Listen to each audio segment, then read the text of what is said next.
Three white boys follow a quiet black girl at the school, mocking, threatening, ready to scare her. But they picked the wrong girl. Because her dad? He's a Delta Force commander, and he's watching from behind the scenes. What happens next will shake them to their core and change her life forever. You won't believe how this story ends. Before we get into the story, comment below where in the world you are watching from today. The fluorescent lights hummed steadily overhead in the advanced art classroom at Crest Lake Academy. Maya Daniels sat in her usual spot in the back corner, her charcoal-stained fingers moving with practiced precision across thick sketching paper.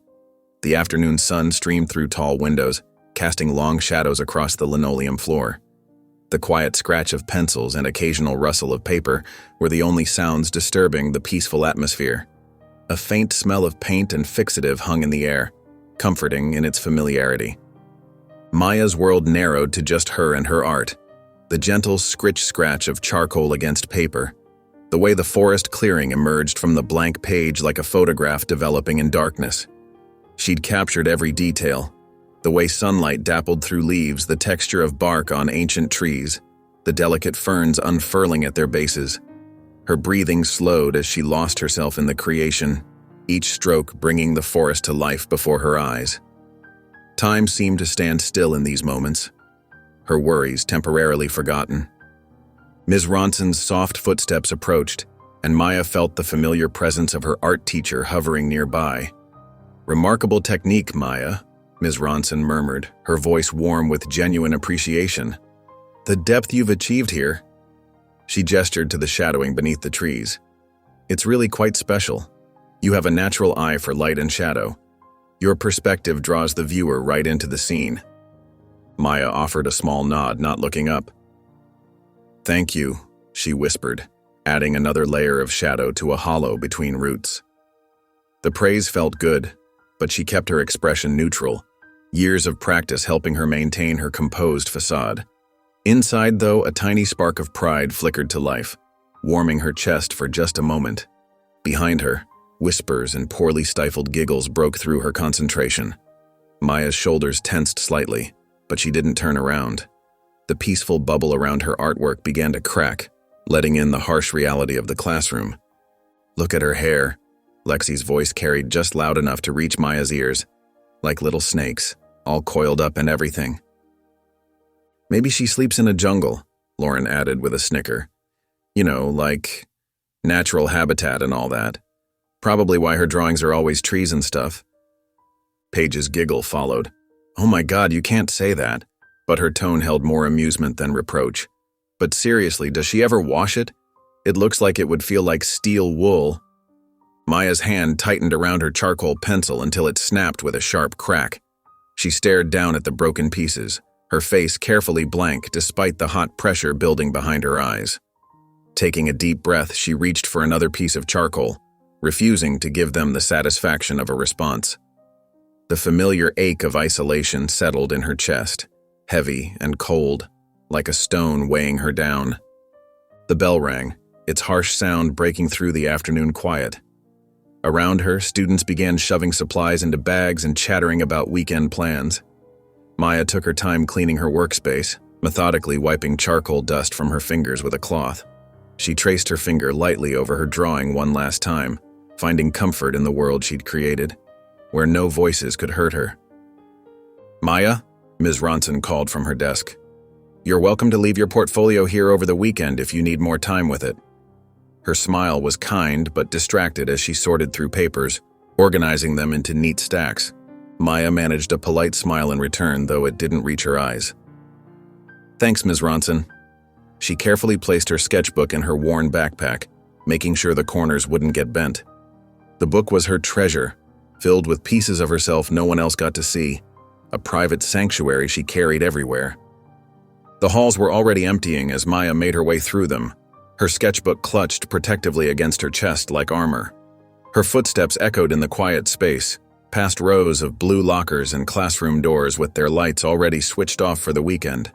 A few students lingered, their laughter bouncing off the walls, the sound making Maya hunch her shoulders slightly. When she pushed through the heavy front doors, The late afternoon sunlight hit her face with unexpected warmth. The parking lot was filling with the usual end-of-day chaos. Students piling into cars, the line of yellow buses idling at the curb, the sound of car doors slamming and engines starting, the smell of exhaust mixed with the fresh scent of pine from the nearby forest. Shouts and calls of, "Have a good weekend," filled the air. Maya glanced at the bus line, then turned away. She couldn't face another ride home with Lexi and her friends sitting 2 rows behind her, whispering just loud enough for her to hear. Instead, she headed toward the trail that led through the pine forest near her family's cabin. The golden light filtered through the branches above, creating patterns on the ground that already had her fingers itching to sketch them. In the forest, at least, she could breathe freely, surrounded by a world that never judged, never whispered, and always welcomed her exactly as she was.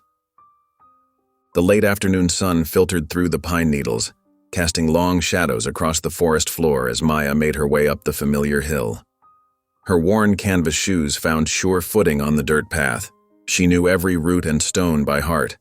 This was her sanctuary, far from the whispers and stares that followed her through Crest Lake Academy's hallways. Here, she could escape the sidelong glances and hushed comments that trailed her like an unwanted shadow, the quiet judgment that clung to her simply for existing in a space where few looked like her. Maya's backpack thumped gently against her spine with each step, her sketchbook tucked safely inside like a treasured secret. The air was crisp with the scent of cedar and pine, and a gentle breeze rustled through the canopy above, carrying the earthy fragrance of moss and soil. A chickadee called from somewhere nearby, its cheerful voice a welcome contrast to the harsh tones she'd endured all day. Here, among the trees, she could finally breathe freely, without the weight of judgment pressing down on her chest, without having to measure every word and gesture. Finding her favorite spot, a flat rock beneath an ancient cedar tree whose trunk was wider than her arms could reach, Maya settled down and pulled out her supplies. The rock was still warm from the day's sun, and she let her fingers trail over its rough surface before opening her sketchbook, feeling the familiar texture that had supported her through countless afternoons of solitude.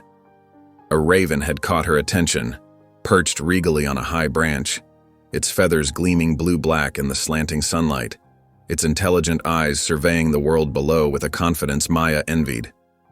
Her charcoal moved across the paper with practiced ease, capturing the proud tilt of the bird's head, the subtle texture of its feathers, the keen glint in its eye.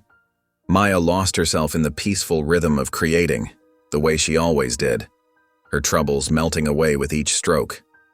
Her mother had given her this sketchbook before she passed, and every page filled was a conversation continued. The forest held its own kind of music, the soft whisper of wind through needles, the distant call of birds, the gentle creaking of branches, a natural symphony that soothed her soul like nothing else could. The first snap of a twig barely registered. Maya's hand paused briefly, hovering above the paper, then continued its work. When the second crack came, louder this time, she told herself it was probably just a deer venturing through the underbrush. But the heavy footfalls that followed weren't from any wildlife she knew. Too deliberate, too rhythmic, too human. Her sanctuary was being invaded, and a cold knot formed in her stomach. "Well, look what we found," a voice drawled, shattering the forest's tranquility like a stone through glass. The words hung in the air, poisoning the peace she'd carefully cultivated. Maya's spine stiffened, but she didn't turn around. She knew those voices. Tyler Grant, Brent Coleman, and Chad Mercer, the kings of Crest Lake Academy, or so they thought. Their varsity jackets rustled as they emerged from behind the trees, spreading out like wolves circling prey, their faces wearing identical smirks of anticipated entertainment. Even here, in her private refuge, they had found her. Tyler stepped forward first, his movements deliberately slow and casual, like a cat toying with a mouse. Without warning, his hand shot out and snatched Maya's sketchbook right from her grip. Her fingers tightened around nothing but air, the sudden emptiness leaving her hands feeling strangely cold, vulnerable without her most precious possession. "Let's see what little Maya's been drawing," Chad said, plucking the book from Tyler's hands. His expensive sneakers crunched on pine needles as he flipped through the pages, his manicured fingers careless with her work. "Oh wow, guys, look at these. Someone thinks she's a real artist." His laugh was sharp and cruel, cutting through the peaceful forest air like a blade. Maya rose to her feet slowly, her hands clenched at her sides. She kept her face carefully blank, a mask she'd perfected over years of similar encounters, even as her heart hammered against her ribs. The boys towered over her, their shadows stretching long across the forest floor, distorted giants against the fading light. She counted her breath silently, just as her father had taught her. "What's wrong?" Brent taunted, stepping closer until she could smell the mint gum on his breath. "Cat got your tongue? Or maybe you just don't speak good English?" Maya remained silent, her eyes fixed on her sketchbook in Chad's hands, watching his fingers bend the corners of her pages. When she finally moved to reach for it, Chad's smile turned ugly. He grabbed a page, one of her favorite drawings of the forest at dawn with mist curling between the trees, and tore it out with a harsh ripping sound that seemed to echo through the trees. The paper crumpled in his fist like it was nothing, years of practice reduced to garbage in seconds. Each crease in the paper felt like a cut across her skin. The three boys began to move in closer, their circle tightening around her like a noose. Maya's breathing changed, becoming deeper and more controlled, but she held her ground, feet planted firmly on the earth. She wouldn't run. She wouldn't give them that satisfaction, no matter how her instincts screamed at her to flee.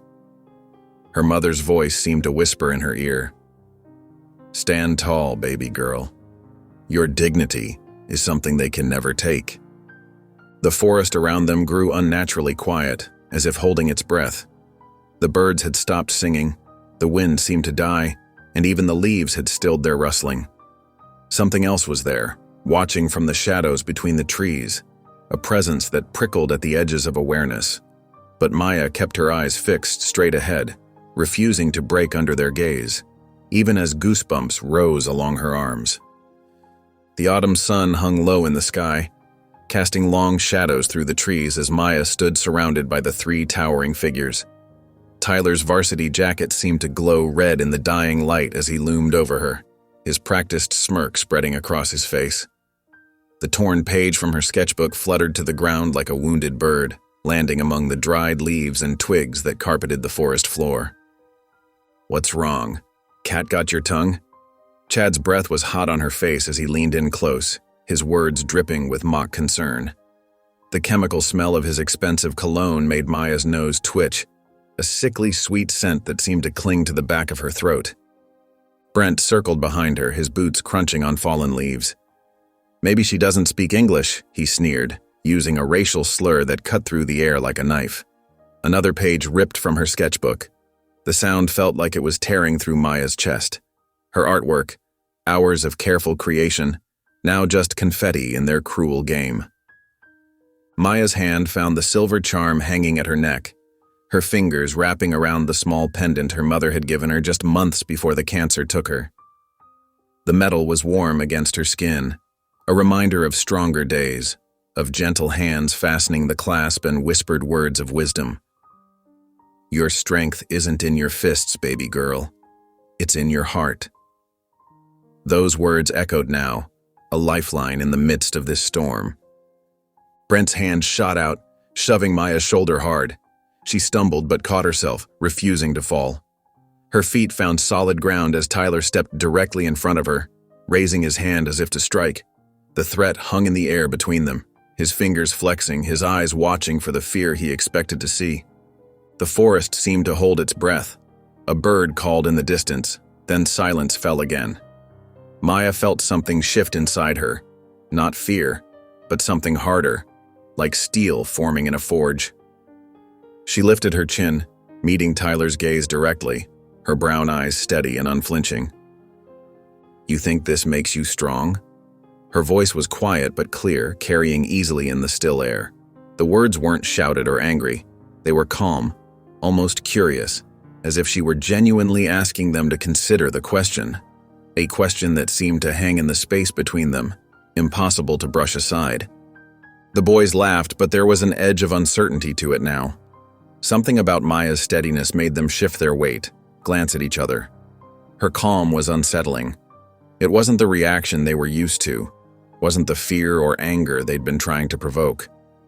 Their laughter faded quickly, leaving an awkward silence.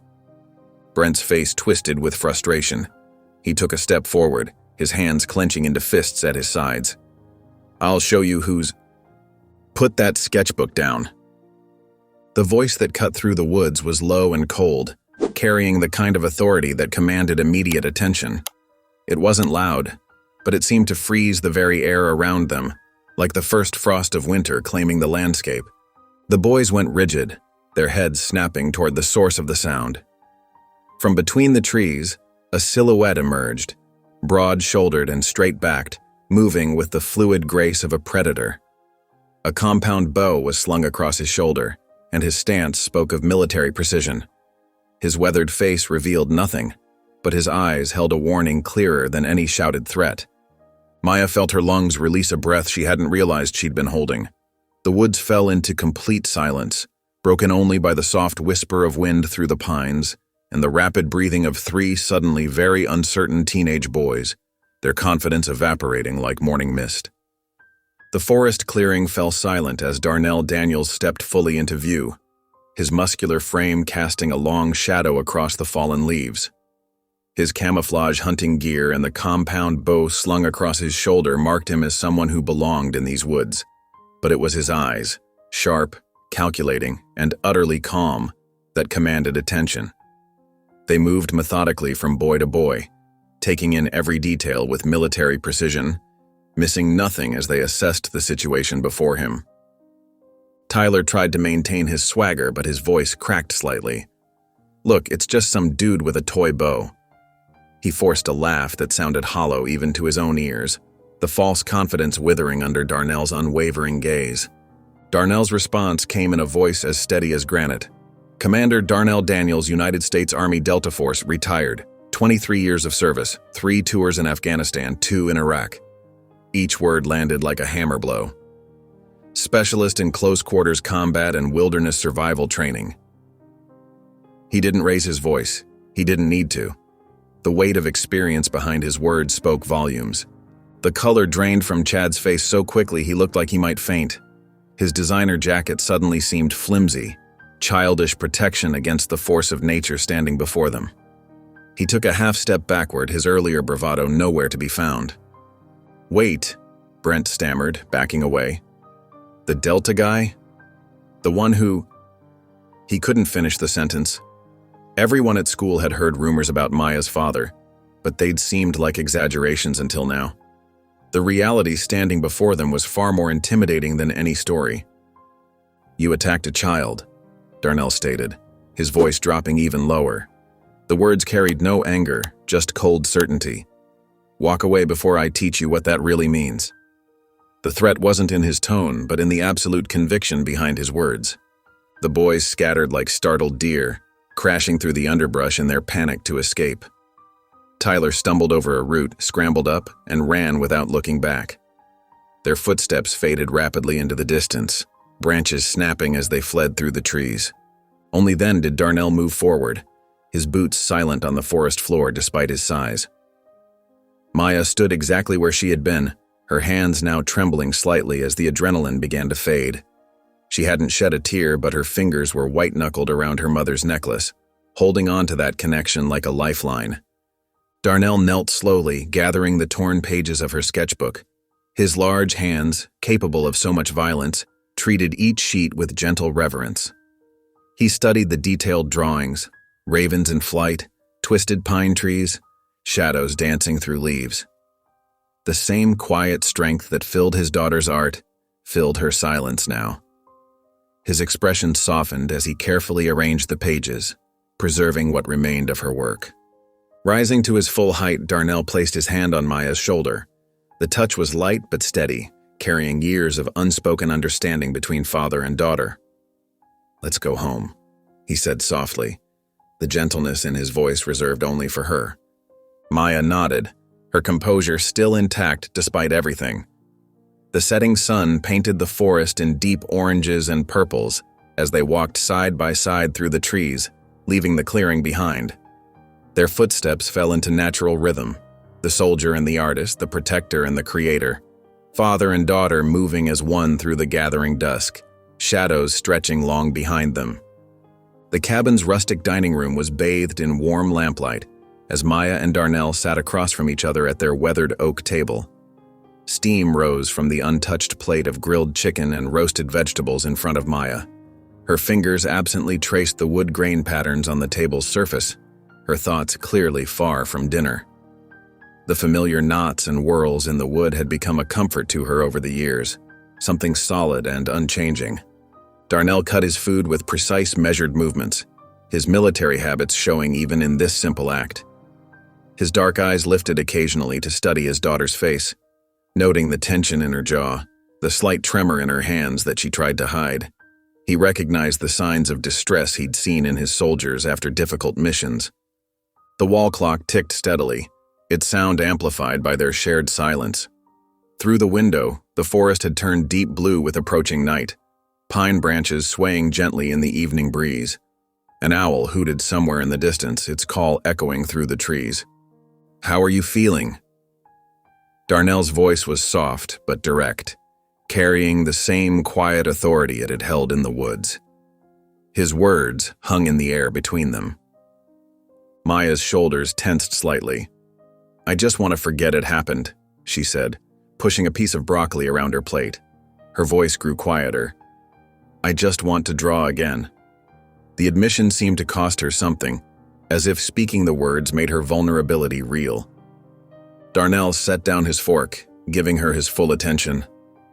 "Maya," he said gently, "pretending it didn't happen won't protect you, or anyone else they might target next." His eyes held hers, steady and unwavering. Maya's head snapped up, her eyes flashing. "Is that what this is about? You want revenge?"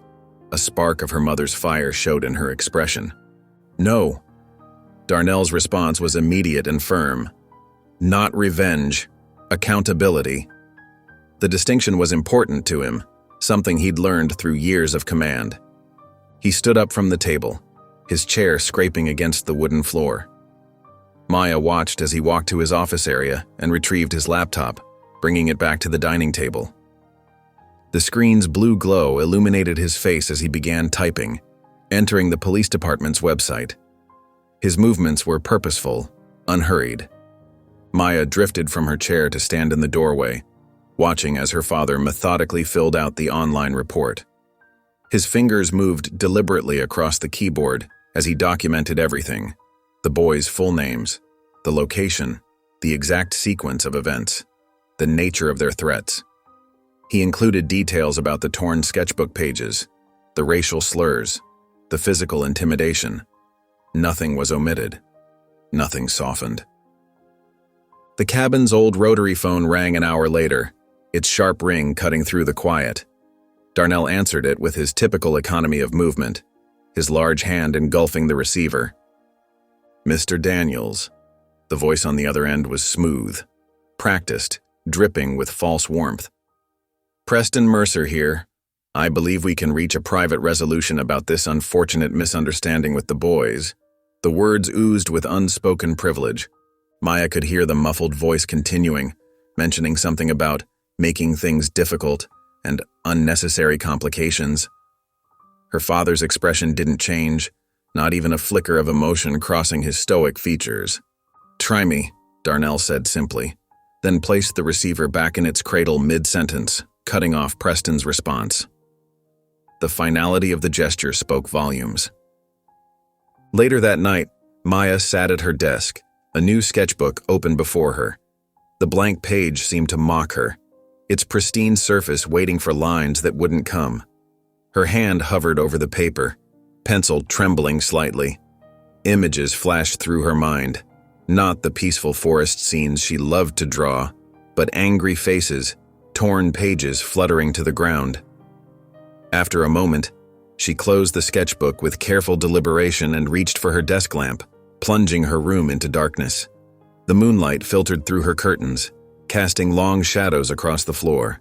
The morning sun filtered through the cabin's windows, casting long shadows across the worn wooden floors. Darnell stood in his study, phone pressed to his ear, his posture military straight even in casual clothes. The conversation with Marcus Wynn had stretched over an hour, but Darnell's voice remained steady and focused, never betraying the importance of what they discussed. "These boys need more than a slap on the wrist, Marcus," Darnell said, his deep voice carrying the weight of experience. "But they also need something beyond traditional punishment. You remember what we learned overseas? Sometimes the hardest battles are the ones we fight with ourselves." His free hand absently traced the edge of his desk, fingers following the grain of the wood. Marcus's familiar laugh crackled through the speaker. "Still the philosopher warrior, aren't you, Commander?" There was respect in the teasing. "Tell me more about this wilderness program you're proposing." The interest in his voice was genuine, a bridge between their shared past and this new mission. After finalizing the call, Darnell grabbed his keys and drove his weathered pickup truck into the city. The courthouse loomed ahead, its stone facade a stark contrast to the forest he'd left behind. Marcus waited at the side entrance, his dark suit a reminder of how far he'd come from their days in combat gear. The two men embraced briefly, years of shared experience passing between them without words, a brotherhood forged in places most people only saw on the news. In the quiet of a back office, surrounded by stacks of legal papers, they worked through the details. Marcus leaned forward in his chair, fingers steepled. 5 days in the wilderness, under your complete supervision. No phones, no comforts, just nature and your particular brand of guidance. He shook his head, smiling. "It's unconventional, but given your background and the circumstances, I think I can push it through. These boys could use someone like you in their lives right now." Meanwhile, Maya sat cross-legged on her bed at home, her laptop open to an article about her father's military career. The photograph captured him in a different life, desert camo, rifle held with practiced ease, standing amid rubble in some distant war zone. His eyes held the same steady gaze she knew so well, but there was something harder there, something that spoke of difficult choices and heavy burdens. She traced the outline of his face on the screen, connecting this stranger with the father she knew. When Darnell returned home, his boots echoed on the porch steps. Maya closed the laptop, but didn't move from her spot. He found her there, still processing what she'd learned about his past, her expression thoughtful. Darnell pulled up her desk chair and sat, maintaining a respectful distance. His voice was gentle, but firm as he laid out the plan. "These boys think they understand power," he explained. "But they've never truly faced themselves, never had to confront their own weakness and prejudice in a way that matters." His hands rested on his knees, steady and patient. Maya's eyes narrowed at the mention of the boys joining the program. Her fingers unconsciously touched the charm necklace her mother had given her, finding comfort in its familiar shape. "You're not going to hurt them?" It wasn't quite a question, more a confirmation of what she already knew about her father. "No," Darnell replied, his gaze steady. "This isn't about revenge or even punishment. It's about transformation. Sometimes the wilderness has a way of stripping away everything we hide behind, leaving us face to face with who we really are." His words carried the weight of personal experience, lessons learned through pain. After a long moment of silence, Maya straightened her shoulders. "I want to go," she said, her voice quiet but determined. Darnell studied her face, seeing not just his daughter, but a strength that reminded him of her mother. He nodded once, understanding passing between them. The challenge ahead would be one they'd face together, not as victims and villains, but as people capable of change, of growth, of finding their way through the wilderness of healing. The Monday morning sun cast harsh fluorescent shadows through Crest Lake Academy's windows as students filtered into the building. The usual morning chatter had a different edge today. Hushed voices, darting glances, phones clutched close as messages flew back and forth. Something had happened, and everyone knew it, even if the details were fuzzy. "I heard it happened in the woods behind school," a freshman girl whispered to her friend by the water fountain, her voice dropping even lower. "Something about the military guy who lives out there. They say it got really serious." Near the main entrance, Tyler Grant leaned against his locker with an exaggerated casualness, his varsity jacket hanging loose from broad shoulders that seemed less confident than usual. Brent Coleman and Chad Mercer flanked him, all three forcing loud laughs that echoed down the hallway, hollow and unconvincing. "Whatever, man. Nothing even happened," Brent announced too loudly, his eyes scanning the growing crowd nervously. "People need to mind their own business. It's just stupid rumors." But the whispers continued, spreading like ripples in a pond, growing wider and more persistent with each passing minute. Teachers exchanged meaningful looks as they passed in the hallway, their faces tight with concern. The school secretary kept glancing at her computer screen, then at the clock, as if waiting for something inevitable. Maya walked through it all with her chin lifted, though her hands gripped her new sketchbook tightly against her chest like armor. She noticed how conversations died when she passed, how other students suddenly found their phones fascinating or stared at their shoes. Even teachers seemed unsure. Mr. Peterson actually stopped mid-sentence during morning announcements when she entered his classroom, his eyes widening before he fumbled to continue. By third period, the tension peaked and cracked open. The counselor's assistant appeared in Tyler's AP history class, quietly asking him to gather his things. Tyler's forced smile finally cracked as he followed her out, his usual swagger replaced by stiff, uncertain steps. 20 minutes later, Brent was called from chemistry, his face draining of color as he left. Chad lasted until just before lunch, but his time came too. The PA system crackled to life during the lunch period, Principal Warner's voice unusually formal and measured. "Attention students and faculty. Several of your classmates have been temporarily reassigned to an off-campus accountability program under legal supervision. We ask that you respect their privacy and focus on your own academic responsibilities. This matter is being handled appropriately." The cafeteria erupted in whispers and urgent murmurs. Maya sat alone at her usual corner table, mechanically eating her sandwich while keeping her eyes fixed on her sketchbook, tracing lines with her free hand. She felt the stares but refused to acknowledge them, keeping her expression neutral despite the storm inside. "Hey," a soft voice said. Maya looked up to see Tara hovering nearby, lunch tray in hand, uncertainty written across her face. They'd been close once before Maya had started pulling away from everyone. Tara shifted uncomfortably from one foot to the other. "I just wanted to check if you're okay. I heard some stuff. People are talking." Maya shook her head once, a gentle but firm dismissal. Her eyes said everything her voice wouldn't. Tara lingered a moment longer before drifting away to join their old friend group, glancing back twice with worry etched on her face. After lunch, Maya stopped by the art room. Ms. Ronson was cleaning brushes at the sink, but her eyes lit up with warmth when Maya entered. "Maya, sweetheart, I'm so proud of how you're handling all of this. Such grace under pressure. Not everyone could be so strong." Maya said nothing, just nodded and retrieved her old sketchbook from the storage cabinet. The torn pages had been carefully smoothed and placed back inside, a silent testament to what had happened. Her fingers traced the mended edges with a mixture of pain and resolution. Back in the library during study hall, Maya's phone buzzed with a new email. The subject line read, "Wilderness Program, Participant Confirmation." Her heart beat faster as she read the formal acceptance, the dates, the requirements, a chance for something different. Her finger hovered over the reply button for a long moment before she typed two simple words. "Confirmed. I'll be there." She pressed send before doubts could creep in, sealing her fate with a quiet determination. The late afternoon sun filtered through Maya's bedroom window as she methodically laid out her gear on the faded quilt.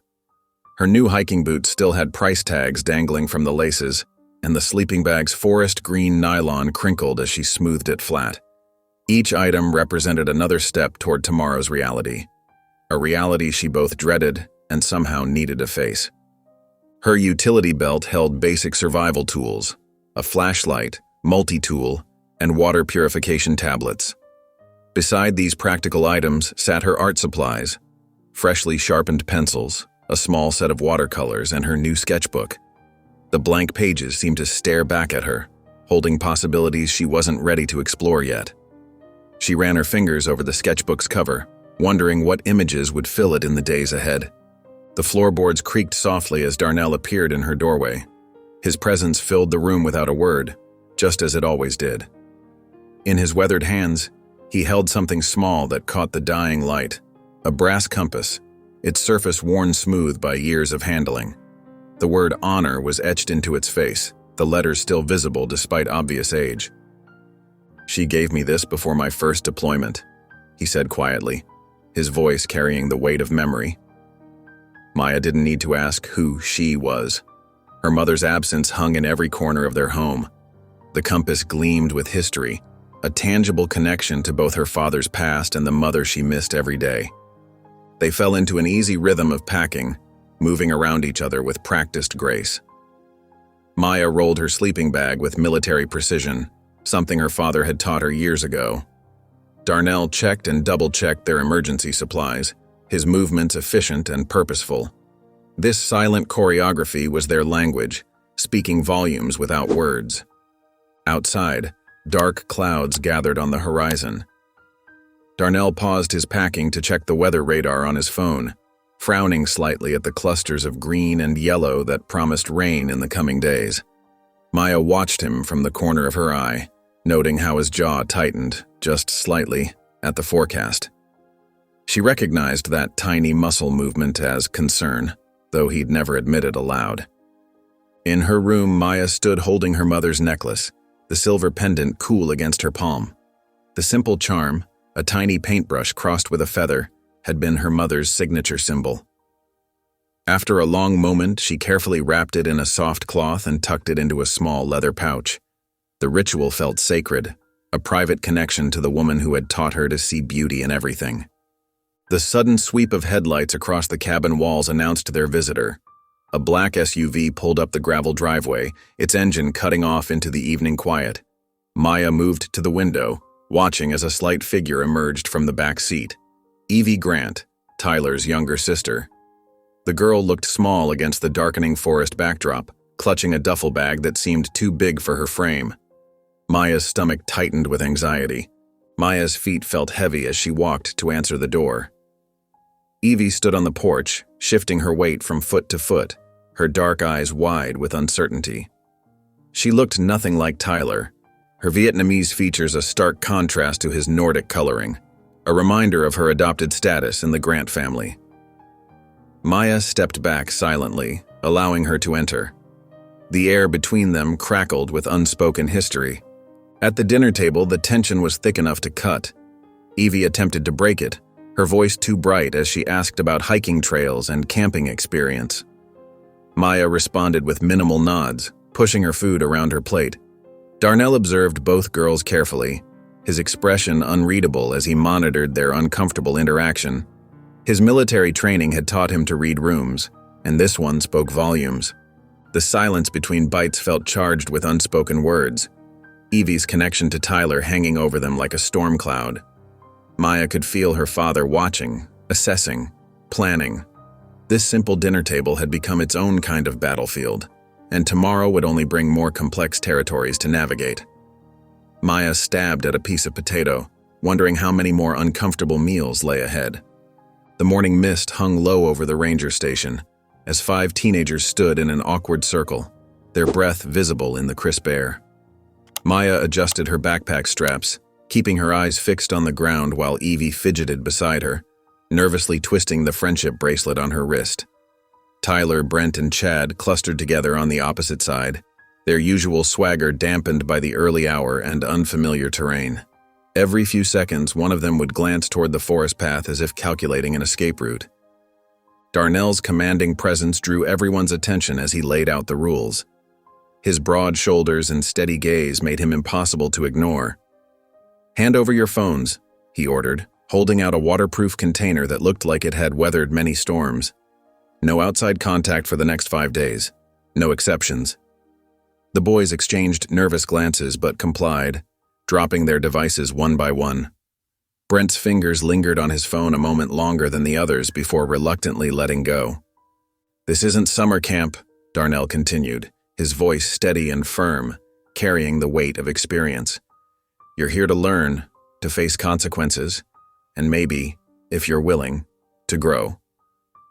His eyes lingered on each face in turn, assessing, measuring. We move as a unit. No wandering off, no shortcuts. Clear? The question hung in the air, answered only by mumbles and half nods. The group set off along the northern trail, their footsteps crunching on fallen pine needles. The morning warmth gave way to a biting chill as they climbed higher into the mountains. Sunlight filtered through the canopy above, creating dappled patterns on the forest floor. 3 hours in, the complaints started. "This is ridiculous," Chad muttered, stopping to catch his breath, his designer hoodie now tied around his waist. "My dad's gonna hear about this." He leaned against a tree trunk, making no attempt to hide his contempt. "Keep moving," Darnell called back without turning around, his pace never faltering. Evie tried several times to walk alongside Maya, attempting small talk about the weather and the wildlife. "Look at those birds up there. Cardinals, I think," she ventured.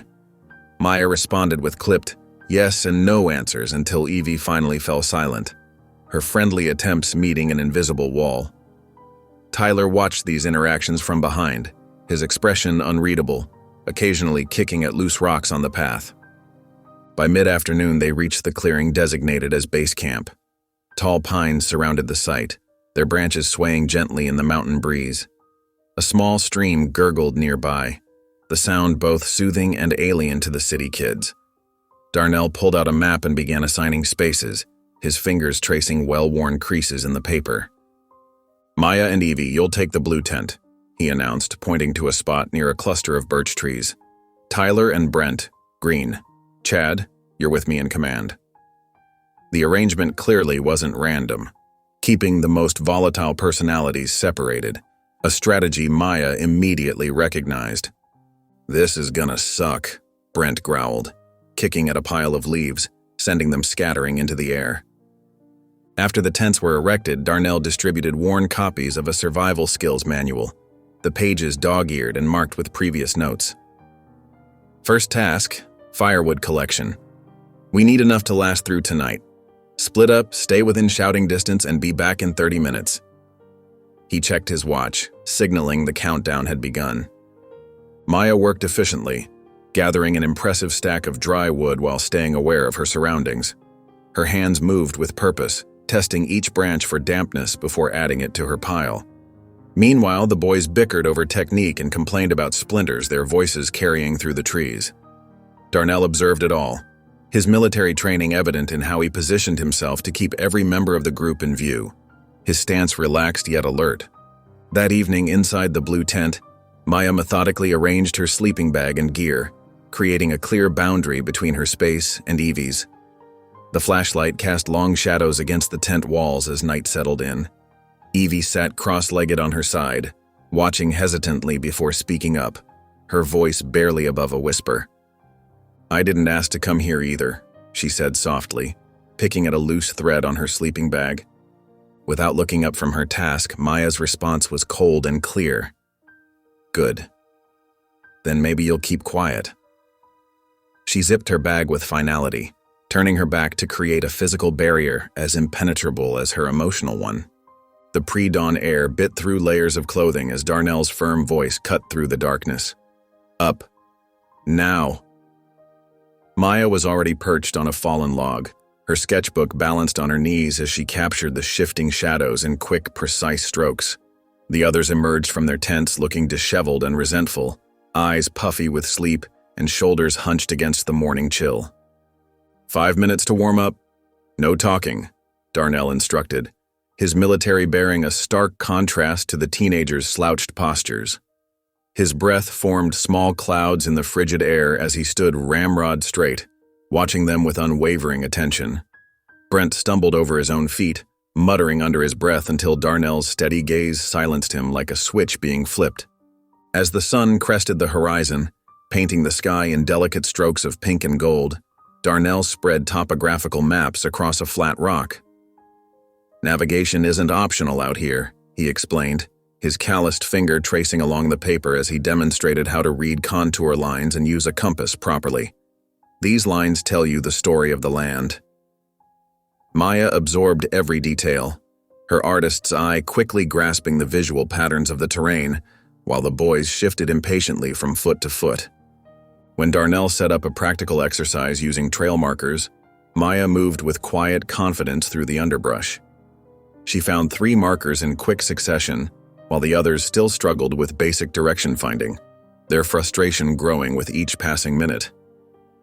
"Teacher's pet," Brent sneered as Maya located another marker, tucking it into her pocket with a small, satisfied nod. "Trying to make us look bad? Or just sucking up to Daddy?" Tyler watched her silently, his usual mockery absent as he observed her methodical approach, something like reluctant admiration flickering across his face. Meanwhile, Chad grew increasingly frustrated with his compass, eventually throwing it down onto the pine needle-covered ground. "This thing's broken." "The only thing broken is your attitude," Darnell replied evenly, not raising his voice. "Pick it up. Try again." The afternoon brought lessons in shelter building and firewood gathering as clouds gathered overhead. Maya worked alone, constructing a lean-to with careful precision, her hands moving with purpose as she wove branches together. When Evie approached with an armful of branches, Maya turned away, her back stiffening. "I've got it," she said flatly, eyes focused on her task. The boys' shelter collapsed twice before Darnell stepped in, watching their haphazard efforts with a patient frown. "You're fighting each other instead of working together," he observed, helping them reset the foundation. "Out here, that kind of ego gets people hurt. Nature doesn't care about your pride or who gets credit." As darkness fell, they gathered around a crackling fire that sent sparks spiraling toward the star-speckled sky. Darnell sat cross-legged, his presence drawing their attention without effort, like gravity pulling them into his orbit. "Let's talk about control," he began, his voice low and measured. "Why do people need it? What happens when they lose it?" Chad scoffed and picked at his boots, avoiding eye contact. Brent mumbled something unintelligible, kicking at the dirt, while Tyler stared into the flames, unusually quiet, the firelight reflecting in his thoughtful eyes. The firelight cast dancing shadows across their faces as Darnell continued, his words hanging in the night air. "Power isn't about making others feel small.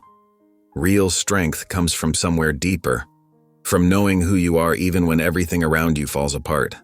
Later, in the girls' tent, Evie watched Maya organize her gear with meticulous care, each item finding its proper place.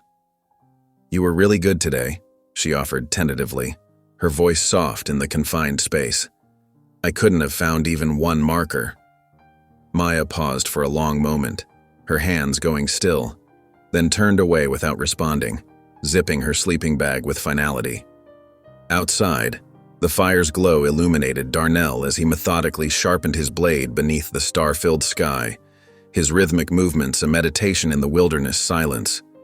The morning sun filtered weakly through dense pine branches as the group huddled around the small campfire. Steam rose from metal cups filled with bland, instant oatmeal and scattered dried fruit. Maya ate methodically, her eyes fixed on the dancing flames while the others picked at their food with obvious distaste, occasionally making faces as they swallowed. "This is garbage," Brent announced, shoving his half-eaten breakfast away with disgust. "My dog eats better than this. Seriously, this isn't even fit for animals." Darnell looked up from his position across the fire, his expression neutral, but his eyes sharp and assessing. "Since you have so much energy this morning, Brent, you can gather kindling. Alone. 2 bundles, properly sized and sorted. Maybe the exercise will improve your appetite." "Whatever," Brent muttered, kicking dirt as he stormed off into the trees, shoulders hunched against the morning chill. The morning progressed into lessons about survival basics. Darnell led them through the forest with practiced ease, pointing out edible plants and demonstrating how to construct simple water filtration systems using layers of sand, charcoal, and cloth.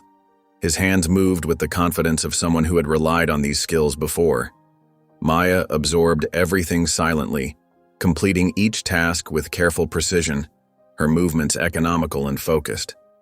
While the others struggled with their water filters, fumbling with materials and cursing under their breath, Maya finished early and settled against a tree trunk, her sketchbook open on her knees. Her charcoal pencil moved in quick, deliberate strokes as she captured the intricate patterns of bark texture, occasionally glancing up to study the light filtering through the canopy above. The group's trek uphill was punctuated by Brent and Chad's barely concealed comments, their voices just loud enough to carry. "Look at her," Brent sneered under his breath, wiping sweat from his forehead. "Acting like she's some kind of wilderness queen, not even breaking a sweat." Chad snickered, adjusting his backpack straps. "Probably cheated her way in. Bet her daddy arranged everything. Special treatment, you know." "Just shut up," Tyler said half-heartedly, not meeting anyone's eyes, his gaze fixed on the trail ahead as he kicked at loose stones. During their lunch break, sitting on fallen logs with trail mix and dried meat spread out on bandanas, Brent's simmering anger finally boiled over. He stood up suddenly, pointing an accusatory finger at Maya. "You set us up, didn't you?" His voice cracked with rage, face flushed red. "You had this whole thing planned to make us look bad. This whole trip is some kind of sick revenge game." Maya lifted her gaze slowly, meeting his eyes with unwavering calm that seemed to intensify his fury. "What were you doing in those woods that day, Brent?" The question hung in the air like smoke. No one moved, no one spoke. The forest itself seemed to hold its breath, the usual chirping of birds suddenly absent. Brent's face contorted, a mix of emotions flashing across his features too quickly to identify. He snatched up a pine cone and hurled it into the trees before stalking away from the group, branches snapping under his angry footsteps. The rest of the day passed in tense silence. Even Chad kept his comments to himself, occasionally glancing toward the direction Brent had disappeared. When evening came, they gathered around the fire again, the flames casting flickering shadows on drawn faces. Brent's empty spot in the circle felt like an accusation, a physical reminder of the confrontation no one wanted to discuss. Darnell stood, his voice steady and firm as he prodded the fire with a stick. "Tomorrow, you'll each take solo trail time. Short hikes, alone, to reflect. 1 hour each." He looked at each person in turn, his gaze lingering slightly longer on Maya. "No discussion needed, get some sleep. Dawn comes early out here." No one argued. The crackle of burning wood was the only sound as they sat there, each lost in their own thoughts, shoulders hunched against the growing chill while darkness settled deeper into the forest around them, stars beginning to appear in patches between the treetops. The evening fire crackled softly, casting flickering shadows across tired faces. Everyone sat quietly, their bodies heavy from the day's challenges. Darnell's presence commanded attention without effort as he stared into the flames, his weathered hands clasped together. The teens watched him, their eyes reflecting the dance of the firelight. "Let me tell you about my first deployment," he began, his deep voice carrying easily through the still air. "We were in a small village after a bombing. The air was thick with dust and fear. That's when I found her. Couldn't have been more than 7 years old. She was sitting alone in the rubble, her small hands clutching a torn doll." The teens leaned forward despite themselves, even Brent and Tyler momentarily forgetting their usual sneers. Maya watched her father's face, noting how the firelight caught the subtle tension in his jaw, the way his eyes held distant memories. She was alone, hiding under what was left of her home. Wouldn't speak, wouldn't cry. Just watched everything with these huge, knowing eyes. It was like she'd seen too much, felt too much. Darnell paused, letting the weight of the memory settle. For days, she didn't make a sound. The other soldiers thought something was wrong with her. But I knew better. Her silence wasn't weakness. It was strength.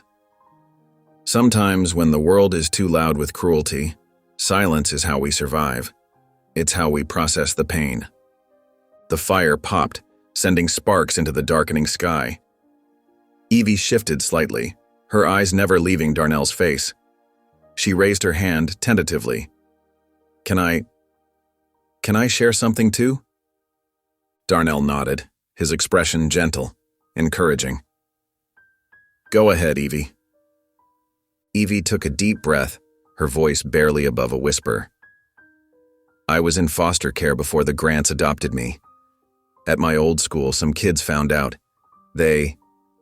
They made up stories about why my real parents didn't want me, said I must have been too broken to keep. Maya's hands tightened around her knees, her eyes fixed on Evie's face, feeling a pang of empathy resonate within her. I stopped talking at lunch, stopped raising my hand in class. I just wanted to disappear, Evie continued, her voice steadier now. Sometimes being invisible feels safer than being seen. It's like if no one notices you, no one can hurt you. The group sat in heavy silence, broken only by the soft sounds of the forest at night. The flames of the fire cast a warm glow on their faces, each lost in their own thoughts.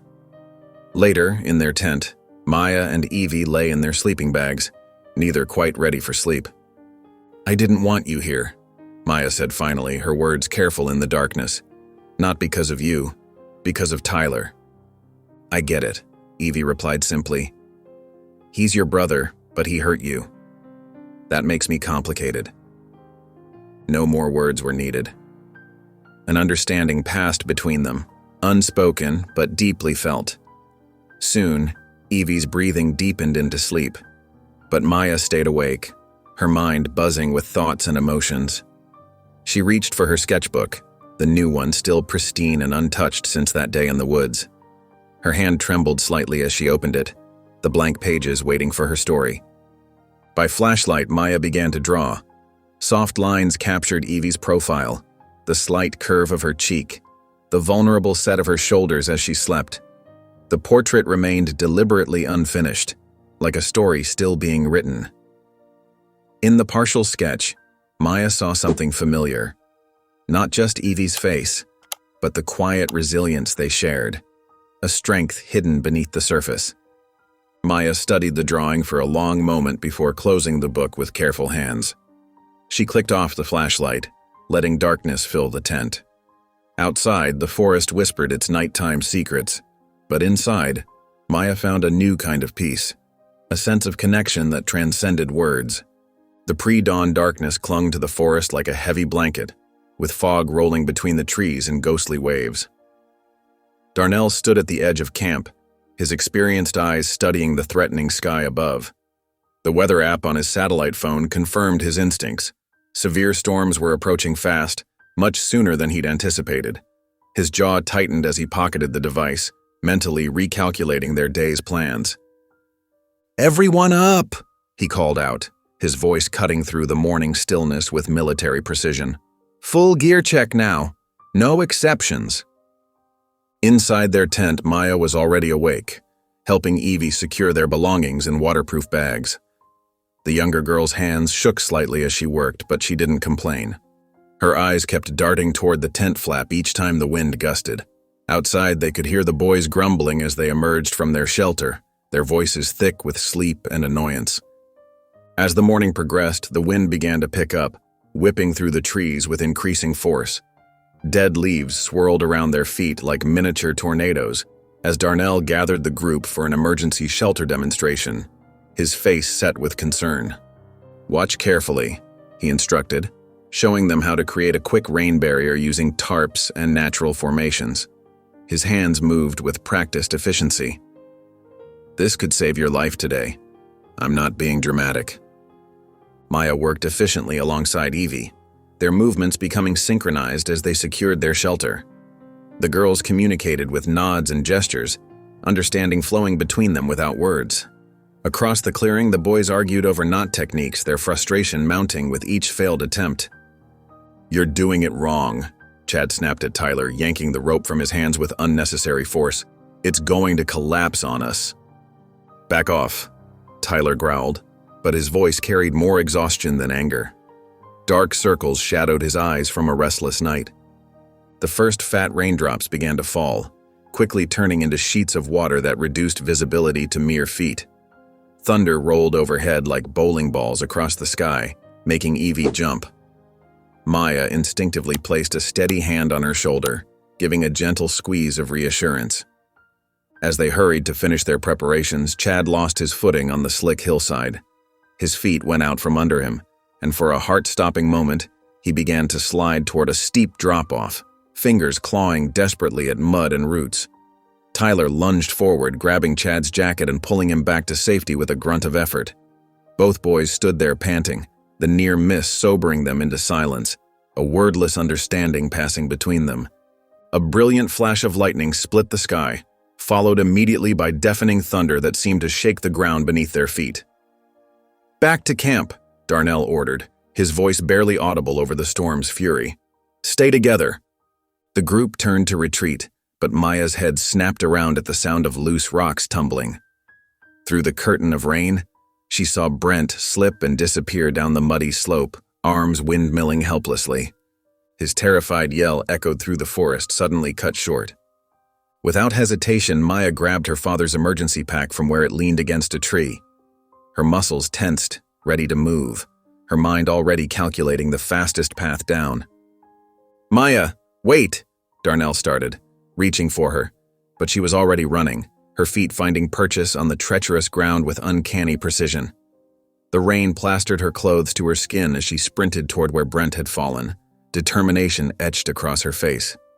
Reaching the ravine's edge, Maya dropped to her stomach and peered over.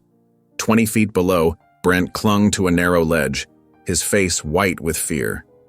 Blood seeped from a gash in his ankle, mixing with the rain and mud into pinkish rivulets. His eyes met hers, wide with panic and something else, disbelief that it was Maya looking back at him. Maya's voice cut through the storm's chaos as she called back to the others. "I need a rope. Now." The scene froze in that moment, Maya prone at the edge of danger, Brent trapped and bleeding below, the storm raging around them, and the rest of the group rushing to respond to her call for help. In that suspended instant, old grudges and divisions seemed suddenly small against the towering reality of survival. Rain pelted the forest canopy as Maya secured the climbing rope around her waist, her movements precise despite the chaos around her. Darnell had arrived with the rescue gear, his face a mask of controlled concern as he watched his daughter prepare for the descent. His jaw tightened slightly, but he didn't interfere. This was her choice, and he respected her courage, even as fear clutched at his heart. "I've got this," Maya said quietly, testing the knots one final time. The rope felt solid in her hands, grounding her against the howling wind that whipped through the trees and sent leaves spiraling around them. 20 feet below, Brent clung to the narrow ledge, his face pale with fear and pain. Blood seeped through his torn pants leg where he'd caught it on rocks during the fall. The crimson stain spread slowly, matching the panic in his eyes. When he saw Maya beginning her descent, his eyes widened in disbelief, as if seeing a ghost.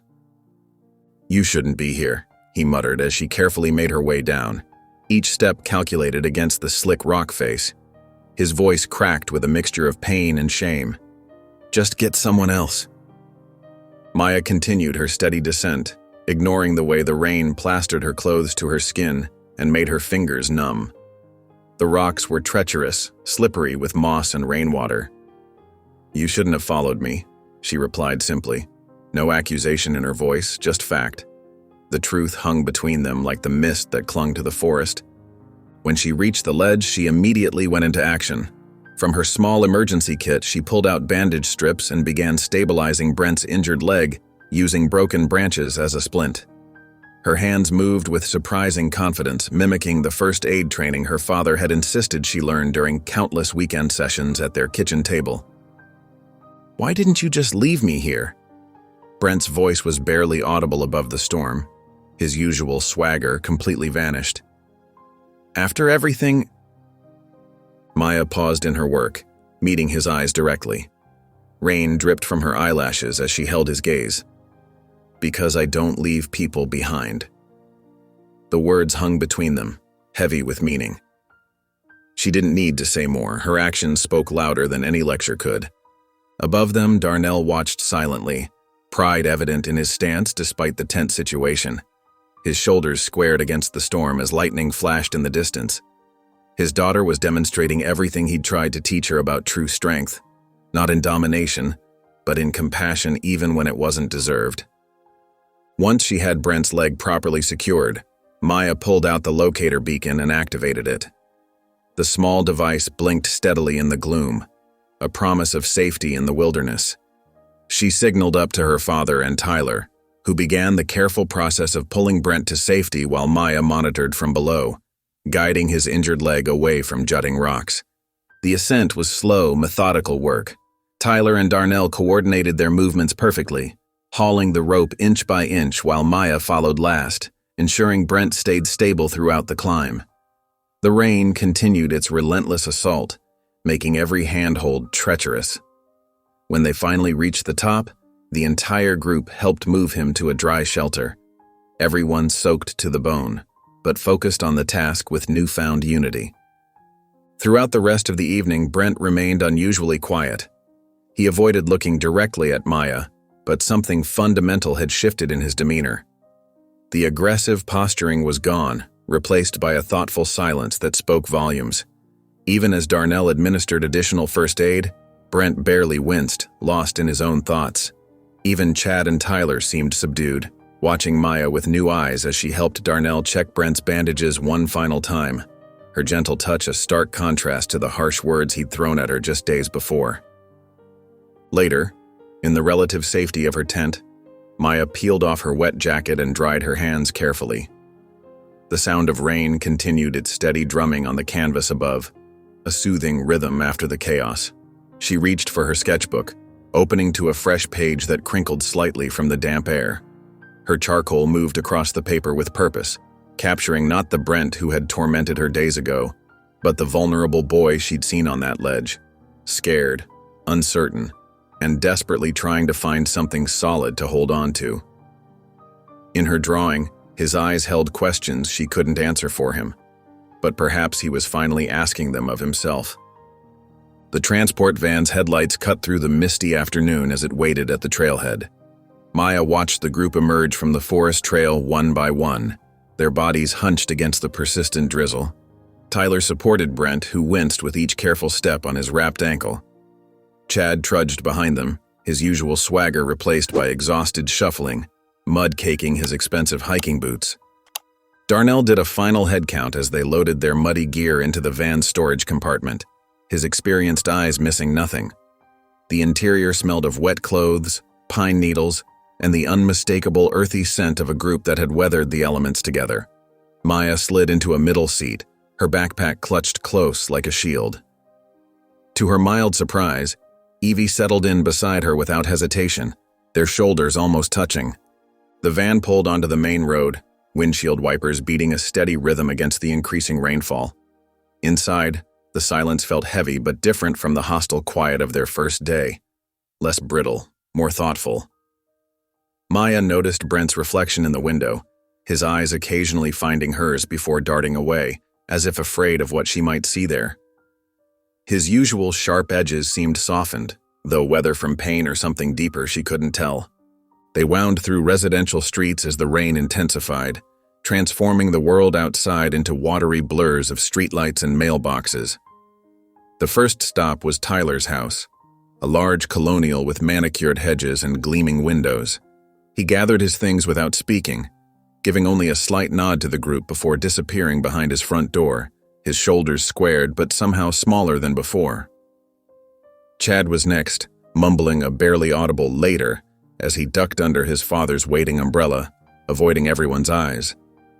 When they reached Brent's house, Maya watched through foggy windows as his mother hurried out with an umbrella, her hair perfectly styled despite the weather. Her face was pinched with barely contained anger as she helped Brent from the van, fussing over him with nervous hands.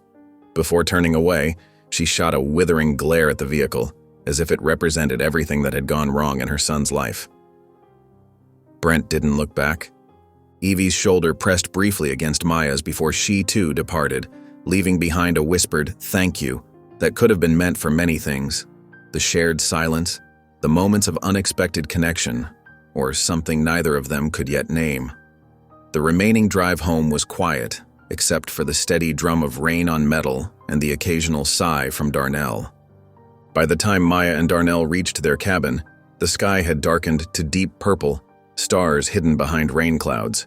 They unloaded their gear methodically, movements slowed by exhaustion, but guided by familiar routine. Maya's muscles ached as she carried her pack inside, each step a reminder of the miles they'd traveled.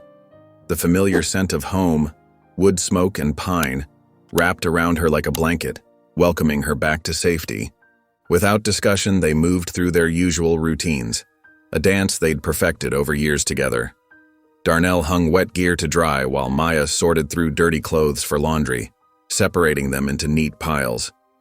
The silence between them felt comfortable, filled with unspoken understanding and shared experience. When Maya finally headed upstairs, her father's quiet "good night" followed her, carrying more warmth than usual. In her room, Maya sat on the edge of her bed, still in her damp clothes, feeling the weight of everything that had happened. Her fingers found the compass in her pocket, her mother's compass, smooth and worn from years of loving use. She turned it over, watching the needle settle due north with perfect certainty.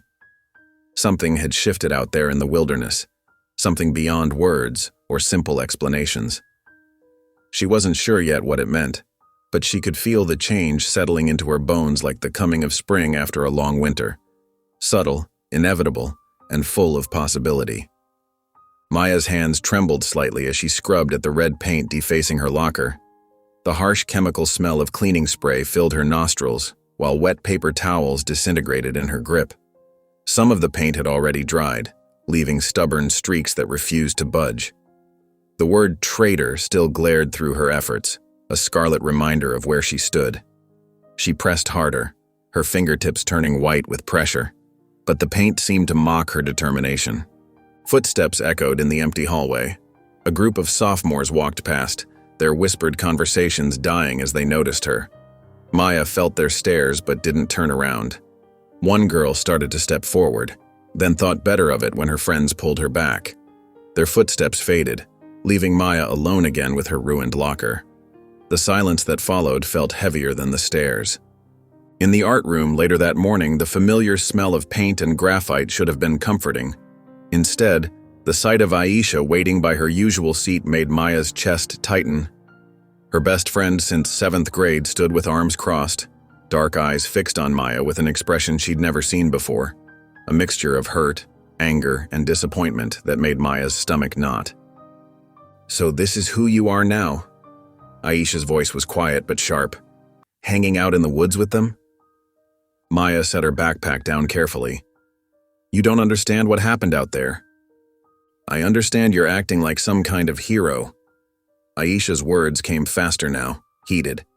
"Like you're better than everyone because you went on some camping trip with the same guys who attacked you.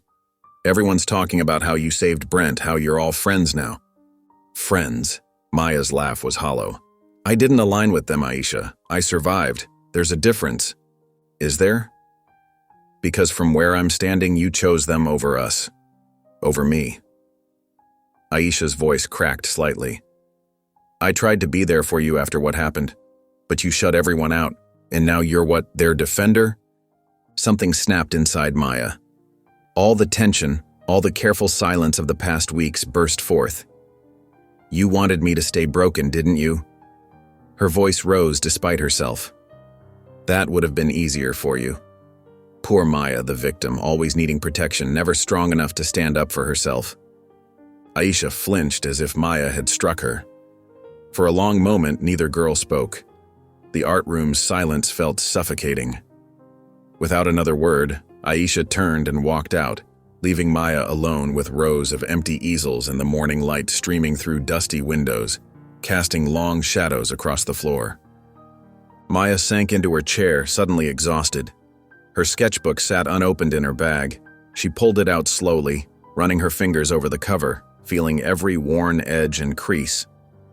For a moment, she considered walking to the trash can, letting it fall in with the discarded papers and dried paint tubes. It would be easier maybe to just stop, to give up the thing that had started all of this. Instead, she carefully opened the book, paging past her recent drawings. Evie's quiet strength captured in soft lines, Brent's vulnerability exposed on the ledge. She placed the sketchbook back in her bag with deliberate care. The bell would ring soon. She would face whatever came next. The weight of isolation pressed down on her shoulders, but something deeper, a quiet resolve, was taking root inside her.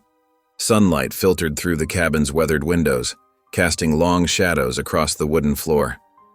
Maya sat at the kitchen table, mechanically spooning cereal into her mouth without tasting it. Her shoulders were tense and dark circles lingered under her eyes from another restless night. The only sound was the gentle clink of her spoon against the ceramic bowl and the soft bubbling of the coffee maker where Darnell stood, his familiar presence steady and grounding in the morning quiet. The aroma of fresh coffee filled the kitchen as Darnell watched his daughter, noting how she seemed to fold inward, making herself smaller. Her dark curls fell forward, creating a curtain between them. His military training had taught him to read people, and right now Maya's body language screamed of inner turmoil. He recognized that look. He'd seen it in the mirror countless times after difficult missions, when the weight of unspeakable things pressed heavily on his soul. Without breaking the morning silence, Darnell moved purposefully to the old oak chest in the corner. The hinges creaked as he lifted the lid, and Maya's eyes flickered briefly in his direction before returning to her bowl. Dust motes danced in the sunbeam as he reached past old medals and worn photographs, pulling out a leather-bound journal. The cover was scratched and weathered, its edges softened by years of handling, each mark telling its own story of survival. Crossing the kitchen in 3 steady strides, Darnell placed the journal gently on the table in front of Maya. "From Afghanistan," he said simply, his deep voice quiet but clear in the stillness. "I kept it when words weren't enough, when everything inside felt too big to speak." Maya's hand hesitated over the journal before carefully opening it. The pages were thick with ink drawings, raw, unfiltered snapshots of war. Her fingers traced over sketches of children standing amid concrete rubble, their eyes hollow and old beyond their years. Another page showed soldiers with tears streaming down their faces, their poses speaking of exhaustion and grief. Landscapes stretched across multiple pages, once peaceful valleys now scarred by combat, each stroke of the pen capturing both beauty and devastation. When she turned to a torn page, Maya's breath caught. The sketch showed a young girl kneeling, face buried in her hands. The lines were rough, almost angry, conveying a pain that words couldn't capture. Dried water spots dotted the page, telling of tears shed long ago. She closed the journal with careful reverence, finally looking up at her father. "Did it help?" she asked, her voice barely above a whisper, fragile as moth wings. Darnell leaned against the counter, coffee cup forgotten in his hand.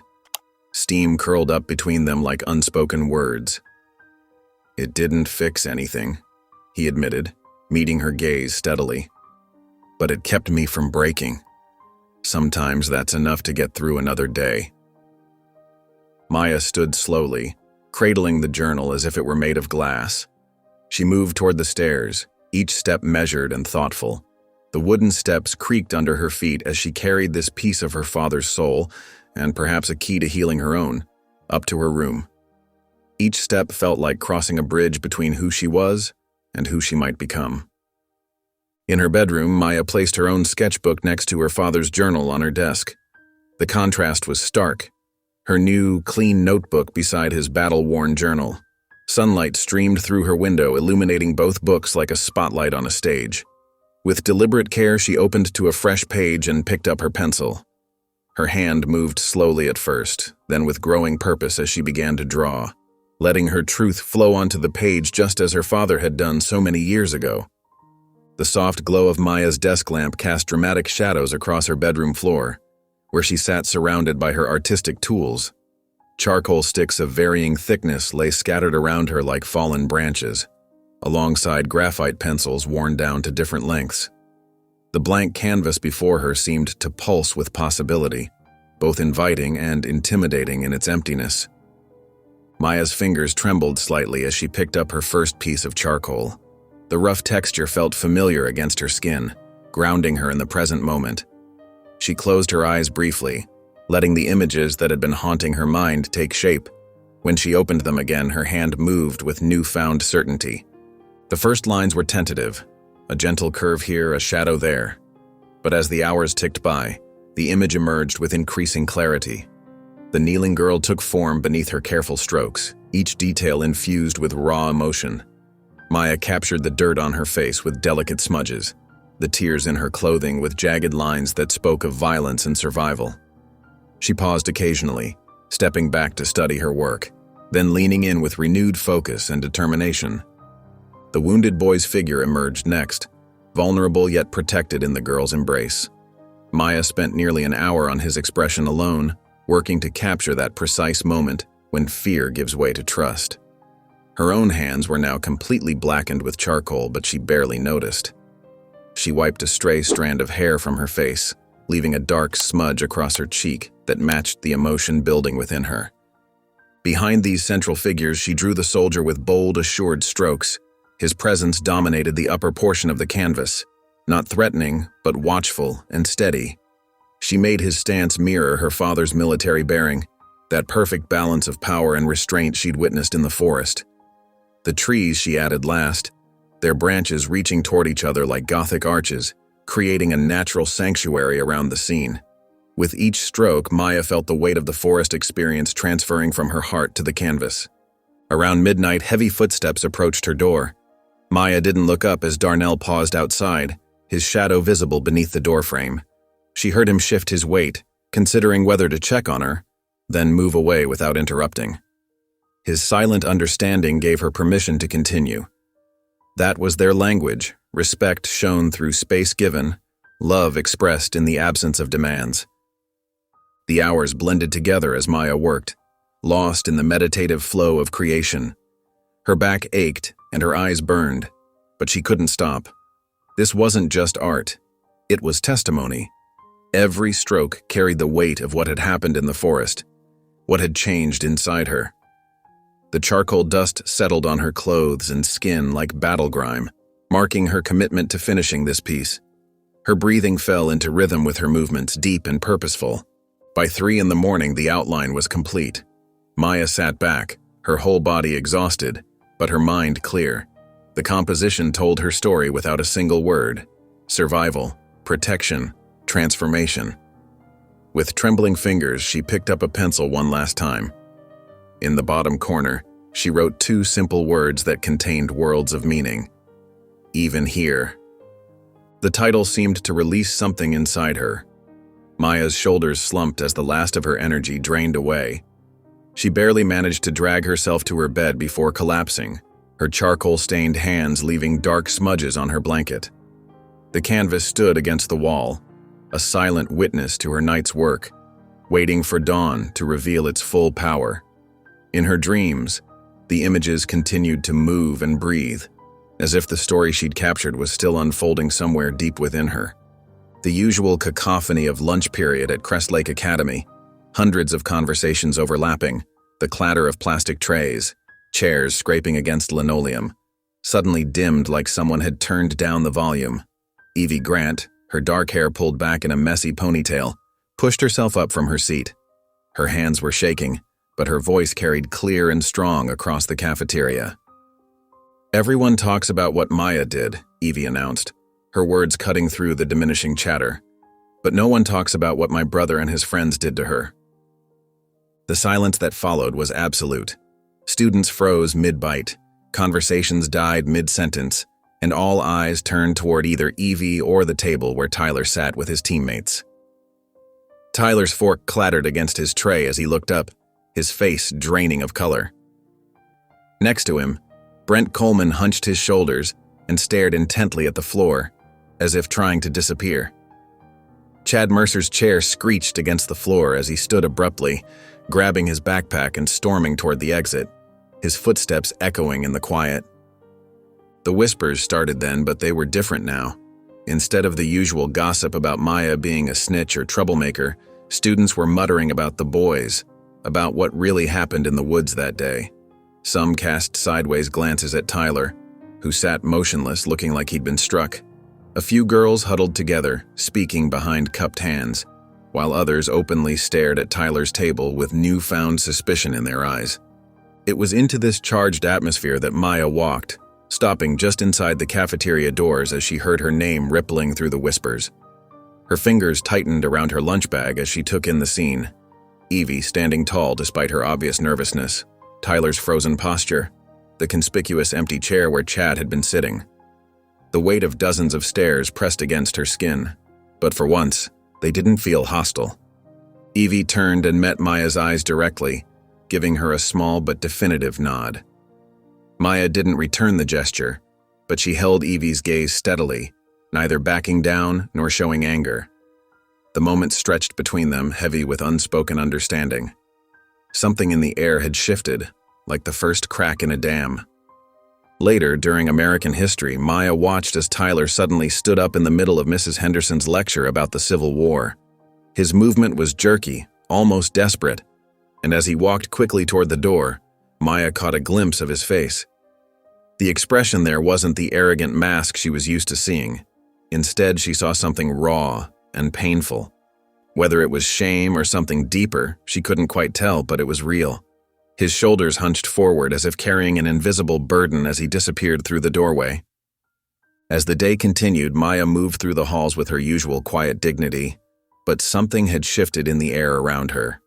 Students who had once avoided her gaze now offered tentative smiles. A girl from her English class even mumbled "hey" as they passed in the hallway. When she passed Evie between 6th and 7th period, their eyes met briefly. There was no smile, no words exchanged. They weren't friends, not yet. But in that fleeting moment of eye contact, something new took root. It wasn't forgiveness or friendship, but it was a beginning. A tiny seed of truth had been planted, and Maya could feel it growing. The steady drumming of rain against the cabin's metal roof created a soothing rhythm as Maya curled deeper into the worn leather couch, a thick quilted blanket draped over her legs. Her new painting stood nearly complete on the easel before her, commanding the room's dim light. With careful precision, she added delicate lines to the corner, each stroke purposeful and measured. The house was quiet except for the occasional crackle from the fireplace and the persistent patter of raindrops that seemed to whisper secrets only she could understand. The knock startled her.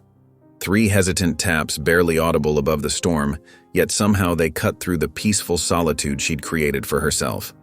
Maya set down her charcoal and moved cautiously to the door, her bare feet silent against the wooden floorboards. Through the rain-streaked window, she made out a familiar silhouette. Tyler Grant stood on her porch, completely drenched. His varsity jacket was dark with water, his usually perfectly styled hair plastered to his forehead. But it was his eyes that caught her attention, bloodshot and carrying a weight she'd never seen before. His broad shoulders, typically squared with confidence, now slumped forward as if bearing an invisible burden that had finally become too heavy to carry. "I didn't know how else to say it," he began, his voice barely above a whisper. "So I came." The words hung in the damp air between them. Maya remained silent, her hand still resting on the doorframe. Water dripped from Tyler's jacket onto the wooden boards beneath his feet, forming small puddles that reflected the porch light. "Out there," he continued, struggling to maintain eye contact, "I saw what I became, and you saw it too." His voice cracked slightly. "You still saved him. You still saved all of us." The admission seemed to cost him something precious. Tyler shifted his weight, rainwater running down his face, mingling with what might have been tears. "I'm not asking you to forgive me," he said, the words tumbling out faster now. "I don't deserve that. I needed you to know that I'm sorry. Really sorry." His hands fidgeted at his sides, uncertain what to do with themselves. Maya stood perfectly still, studying his face. The arrogance that had defined Tyler Grant was gone, replaced by something raw and uncertain. The silence stretched between them, filled only by the sound of falling rain and his uneven breathing. Finally, Maya took a step backward. She let the heavy wooden door swing halfway closed, not a slam, not an invitation, but something in between. A boundary, drawn with quiet dignity rather than anger. A statement clearer than any words she could have spoken. Tyler nodded once, understanding. He turned and walked back into the rain, his footsteps heavy on the wet ground, shoulders hunched against the downpour. Maya closed the door with gentle deliberation, turning the lock with a soft click. She returned to her easel, picked up her charcoal, and added one final shadow to the soldier's silhouette in her painting. The piece was complete now, telling a story that went far beyond the surface. A story of pain, growth, and the quiet power of standing firm.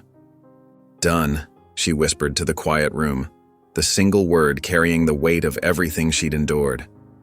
Warm sunlight streamed through Maya's bedroom window, casting a golden glow across her finished painting. She knelt carefully beside it, using a soft cloth to wipe away any lingering dust from the wooden frame. Her movements were gentle, almost reverent, as she smoothed the protective covering over the canvas. The morning light caught the subtle textures of the charcoal. Every shadow, every careful line she'd poured herself into over countless hours.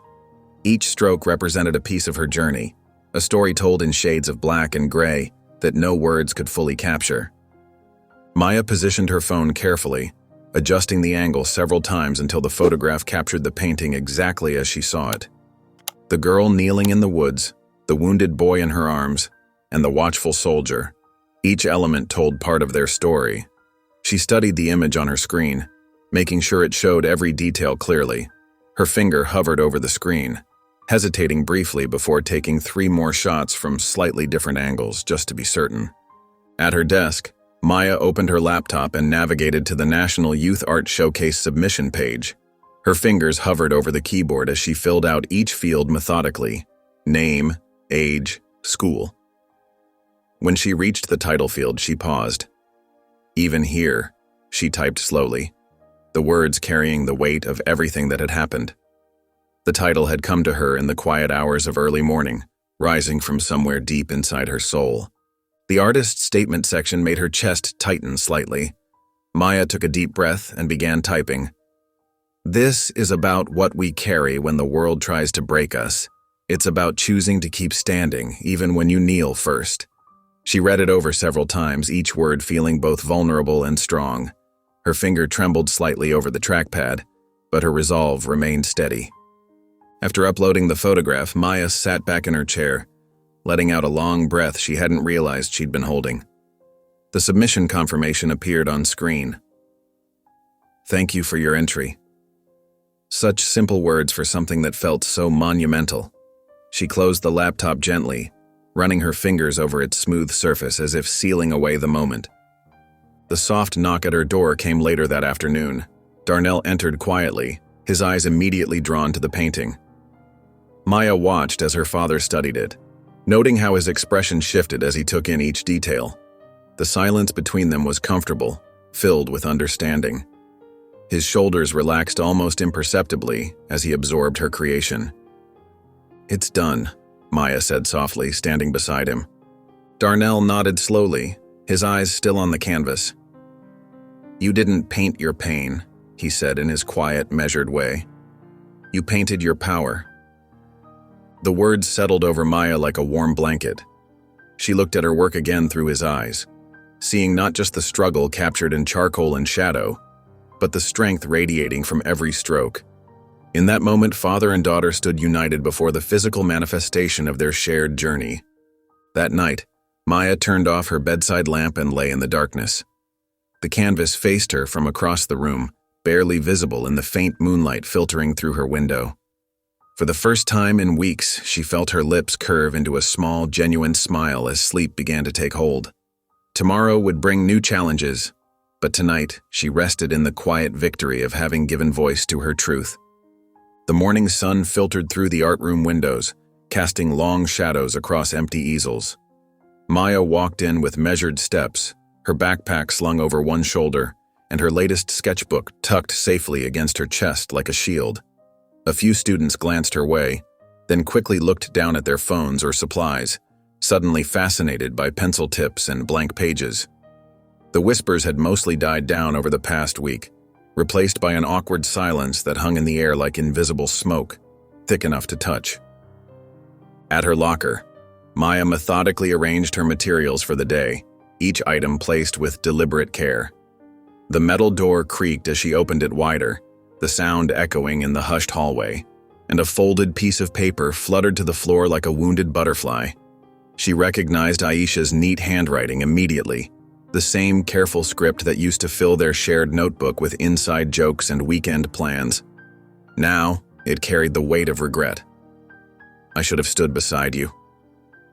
I'm sorry. I won't ask for anything. Just wanted you to know." Maya held the note between her fingers, feeling the texture of the paper, the slight indentations where Aisha had pressed down too hard with her pen. Memories flooded back, Lunch periods spent laughing until milk came out their noses. Late-night text conversations that stretched until dawn. Secrets shared in whispers under starry skies. But those moments felt distant now, like photographs faded by too much sun, the colors washed out and blurry. Without anger or spite, she tore the note cleanly in half and dropped the pieces into the nearby trash bin. The sound was soft, final, like closing a book. In art class, Ms. Ronson's heels clicked against the linoleum as she made her way to the front of the room, each step purposeful and bright. Her face held an unusual excitement as she cleared her throat, her eyes sparkling with news. "I have some wonderful news to share," she announced, her voice carrying across the quiet room like a bell. "One of our very own students has been accepted into the final round of the National Youth Art Showcase." 20 pairs of eyes swiveled toward Maya, a synchronized movement of curiosity and surprise. She felt their stares but didn't shrink from them, didn't hunch her shoulders or lower her gaze. Instead, she gave a simple nod, acknowledging the truth without seeking their approval or forgiveness. Her fingers traced the spiral binding of her sketchbook, the real source of her strength, her silent companion through the darkest days. A few students whispered congratulations, their voices tentative and soft. Others just watched, perhaps remembering their own roles in recent events, words said or unsaid. Maya continued working on her current piece, a study of light and shadow, showing how darkness could define brightness rather than consume it, how the absence of light made the remaining glow more precious. The rest of class passed in a blur of graphite and careful strokes, the scratch of pencil on paper a meditation. When the bell rang, Maya packed up her supplies with the same quiet precision she brought to her art. She didn't rush to share her news or seek out praise from classmates who had once turned away. The validation she needed wasn't found in other people's reactions. It lived in the truth of her work, in the stories she chose to tell through her drawings, in the lines that flowed from her fingers. As she walked home beneath the heavy clouds that promised rain, Maya held her sketchbook close, feeling its familiar weight against her chest. Each step felt solid, grounded, like planting flags in newly claimed territory. She didn't need applause or validation anymore, didn't crave the approval that had once seemed so important. Her art spoke volumes, about strength, about survival, about choosing to rise above darkness instead of drowning in it. The recognition from the showcase was nice, a pleasant confirmation, but it wasn't what drove her forward each day. Her power came from within, from the quiet certainty that her voice, whether expressed through silence or through art, was finally, truly her own. The morning air was crisp as Maya and Darnell stood in the winding security line at the regional airport. Maya clutched her carry-on bag close, feeling the edges of the carefully crated painting inside. She wore her mother's deep green sweater, the last one she had knitted before getting sick. The wool was soft against her skin, carrying memories of warmth and love that wrapped around her like a protective embrace. "Ticket and ID, please," the TSA agent called, voice flat with routine. Maya handed them over with slightly trembling fingers. Darnell stood behind her, a steady presence in his pressed khakis and navy pullover. He hadn't said much that morning, but his quiet support spoke volumes. His eyes, watchful and alert, scanned the crowded terminal with the practiced ease of someone always aware of his surroundings. On the flight to New York, Maya took the window seat while Darnell settled in beside her. The plane hummed steadily as they climbed through cotton-white clouds that looked solid enough to walk on. Maya pulled out her sketchbook and began drawing loose, flowing lines, not trying to capture anything specific, just letting her hand move to calm her nerves. The familiar scratch of pencil against paper centered her. Beside her, Darnell read his worn paperback, dog-eared at the corners, occasionally glancing at her progress with a slight smile that softened his weathered features. When they landed at JFK, the busy terminal buzzed with energy like a disturbed beehive. A gallery staff member waited with a sign reading "Daniels" in elegant script, standing out among the crowd. The driver helped load their bags into a sleek black car, handling Maya's precious cargo with extra care, as if he understood the treasure it contained. Manhattan's skyline rose before them as they crossed the bridge, a jagged line of ambition against the afternoon sky. Maya pressed her face to the window, taking in the towering buildings and streams of yellow taxis flowing like rivers between concrete banks. The gallery near Central Park was a modern glass and steel structure, its clean lines reaching toward the afternoon sky, sunlight glinting off its surfaces. Inside, the check-in area hummed with activity as other young artists and their families arrived. Voices echoed against high ceilings and polished floors. Maya's breath caught when she saw the display wall. 31 names listed in sophisticated typography, each representing a finalist. There, between Davis, Emma, and Foster Jack, she saw it. Daniels, Maya, even here.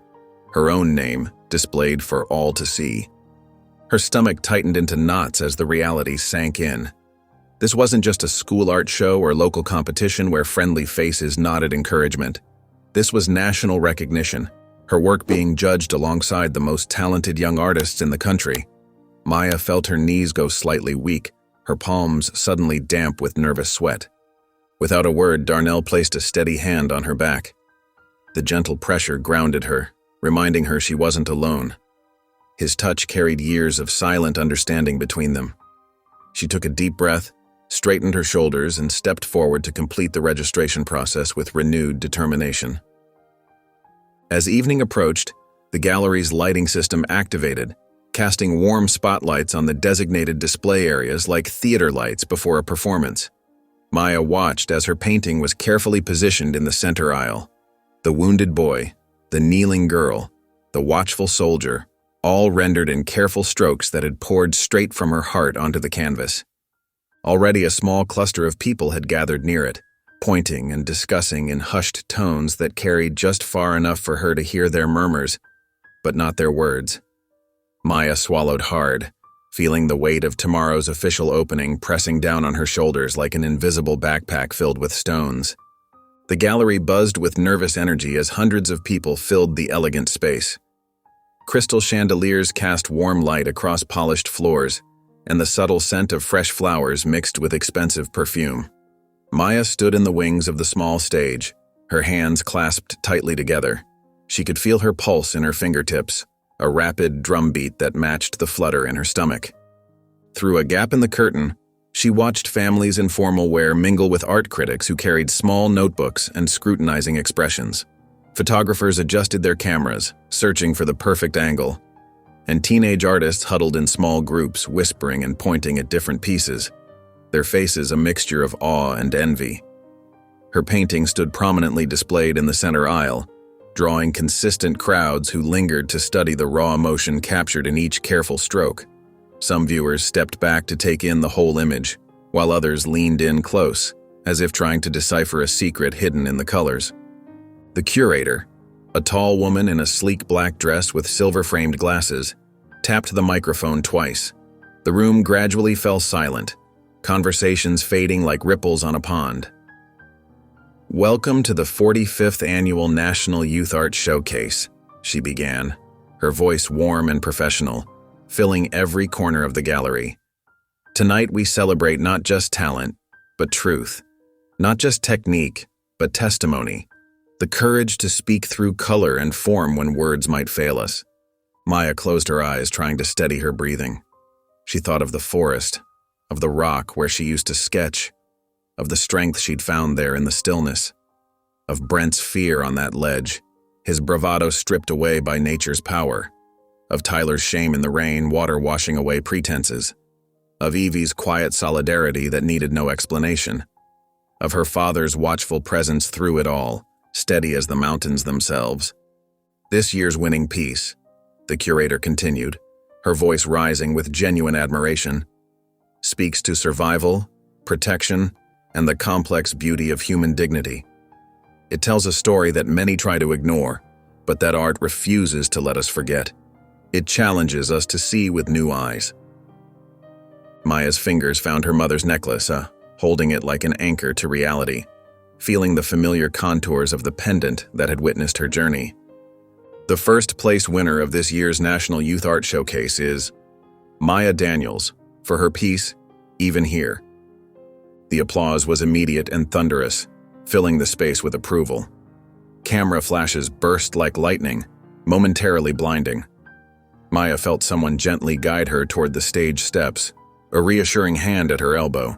Her legs moved automatically, carrying her into the bright lights that seemed to embrace rather than expose her. The curator handed her the microphone, beaming with pride as if Maya's victory was somehow her own. Maya looked out at the sea of faces, some curious, some moved to tears, some already taking notes in small leather-bound books.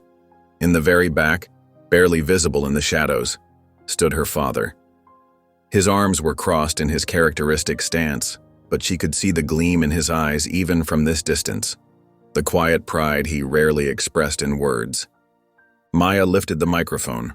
Her voice came out clear and steady, surprising even herself. Art shows the truth, even when the world doesn't want to see it. For a moment, there was absolute silence, as if everyone in the room had collectively held their breath. Then gasps rippled through the crowd, followed by a wave of applause that seemed to shake the walls and rattle the chandeliers. Some people stood, their chairs scraping against the floor. Others wiped their eyes with cocktail napkins. The curator touched Maya's shoulder, visibly moved, her professional composure briefly cracking to reveal genuine emotion.